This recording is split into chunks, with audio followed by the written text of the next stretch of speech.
ដែលឡែកមួយលើកិច្ចការសារពើលោកតាគង្គាក៏សូមអនុមោទនាដែលបុណ្យកុសលលោកតាបានទៅសនៈធនតាំងពីធំកវាញអូមលៀងទៅពាំងជោគជ្រៅអោរ៉ាល់1400 15ដែលអសល់ល្អណាហើយកូនចៅងាកភៈញាក់បណិតមកគឺលោកតារៀបចំសាលាធម៌វិស័យទៅតាមប្រពៃណីទំនៀមទម្លាប់ពីបរមបុរាណនេះលោកតាទៅក្នុងត្បែកណាសូមអនុមោទនា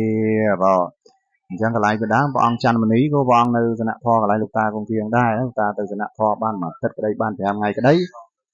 នៅខាងក្នុងស្បៃមានជ័យខ្ញុំសូមបួងសួងដល់បានព្រមប្រជុំបការចក្រឡោកកបាលទាំង4គុំបកបធននេះទេវតាឆ្នាំចាស់ផ្លាស់ចូលចាំមើលកូនចៅមើលក្នុងផេកនេះឲ្យបានសុខឲ្យបានចម្រើនណាដែរទៅដែរខាងក្នុងស្បៃណាខ្ញុំ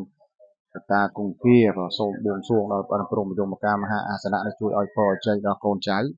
ឲ្យរកស៊ីទទួលទានមានបានកើតការចម្រើនពរជ័យមកឈឺលហិតលហើយឈឺដៃឈឺជើងឈឺក្បាលត្បូងទ្រូងស្មាសសងសៃលងតាគិបោះបងកុំរបស់លោកកៅលោកប្រាស់នេះនេះទីទឹកដីជ័យភពនេះខ្ញុំចូលទៅក្នុងព្រៃឈើបើថាទៅនិយាយទូរស័ព្ទអស់ថ្មលេងអត់មានអីឆានទេក្នុងព្រៃហ្នឹងទៅដើម្បីទៅចាប់បងនៅទុកសោករូបភ័យជាពិសេសទៅបំពេញរិទ្ធចិត្តសាច់ដៃខាំ